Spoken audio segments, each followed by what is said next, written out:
என்னுடைய வாழ்க்கையில பல கண்ணீரின் பாதையில நான் கடந்து போனேன். ஏன் என்று சொன்னால் 15 வருடம் என் கணவர் என்னை விட்டு போனதுனால அநேக கண்ணீரின் வாழ்க்கை பாதைகள் தெரியாத சூழ்நிலையில நான் வாழ்ந்து கொண்டிருந்தேன். பிரியமானவர்களே, மரணம் தான் வாழ்க்கை என்ற நிலைமையில நான் வாழ்ந்து கொண்டிருந்தேன். கிறிஸ்துவுக்கு அன்பானவர்களே, இந்த நாளில கூட என்னுடைய வார்த்தையை சொல்லும்படியாய் கர்த்தர் கொடுத்த அந்த தருணத்திற்காக ஸ்தோத்திரம். அப்படியே நான் வாழ்ந்து கொண்டிருக்கிற சூழ்நிலையில என் கணவர் என்னை விட்டு பிரிந்து போய் 15 வருடங்கள் ஆகிறது.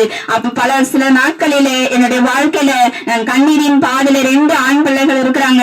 அவங்களை எப்படி வாழ வைக்க போறேன், படிக்க வைக்க போறேன், எப்படி அவங்களை வளர்க்க போறேன் என்ற சூழ்நிலையில நான் இருக்கும் பொழுது என் வீட்டுல என் தாய் இருக்காங்க, தகப்பனா இருக்கிறாங்க, அநேக உறவுகள் இருக்கிறாங்க. ஆனா யார் எனக்கு ஆறுதல் சொன்னாலும் ஆறுதலா இல்ல.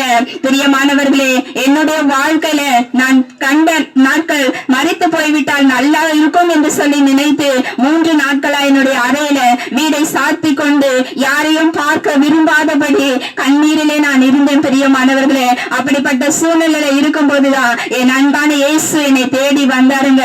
என் வாழ்க்கையை மாற்றத்துக்கு அவர் வந்தாருங்க. அந்த நாளில நான் அழுது கொண்டு அந்த அறையில நான் படுத்திருக்கும் போது பிரியமானவர்களே, இயேசு சொன்ன ஒரு வார்த்தை, மனுஷனை நம்புவதை பார்க்கிறோம் கர்த்தர் பேரில் பற்றுதலா இருப்பதே நலம் என்று சொல்லி ஒரு வார்த்தை